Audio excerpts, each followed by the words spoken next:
Even بخاری مسلم میں آتا ہے نبی علیہ السلام نے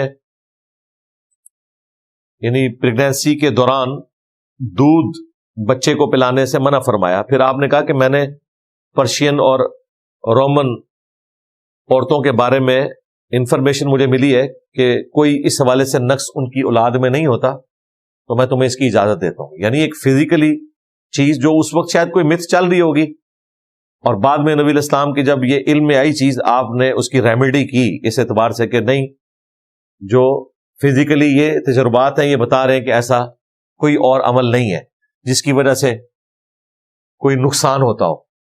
تو اس طرح آپ علیہ السلام کو اگر کوئی خبر ملتی تھی اور ڈیفینیٹ ہوتی تھی تو آپ اس اعتبار سے مشورہ دے دیتے تھے.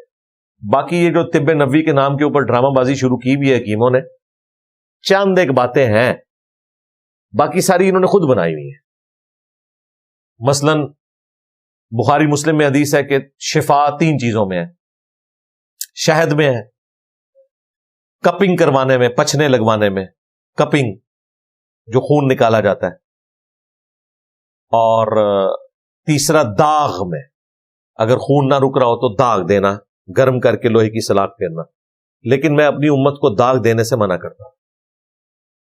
لیکن یہ منع کرنا حرام کے درجے میں نہیں ہے، پریفریبل ہے.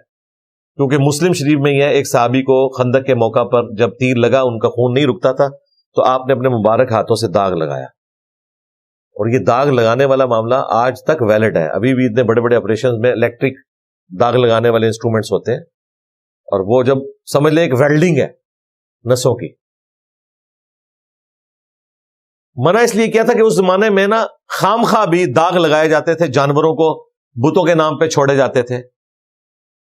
آج کل بھی آپ نے دیکھا یہ اونٹوں کے اوپر نشان لگائے جاتے ہیں. اب تو خیر اس کا ایڈوانس طریقہ آ گیا ہے، اب تو وہ نائٹروجن کے ذریعے لگاتے ہیں، وہ جلد جلتی بھی نہیں ہے، وہ ٹھنڈی چیز لگاتے ہیں، اس پہ بھی وہ نشان بن جاتا ہے. یوٹیوب پہ ویڈیوز رکھی ہوئی ہیں.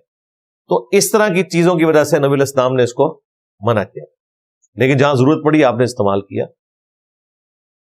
شہد، سائنٹسٹ کہہ رہے ہیں جی 1 چمچ آپ شہد کی لے لیں روزانہ، آپ کے جسم میں کسی چیز کی کوئی کمی نہیں رہے گی. جو کمی ہے وہ خود بخود اس شہد میں سے پوری ہو جائے گی.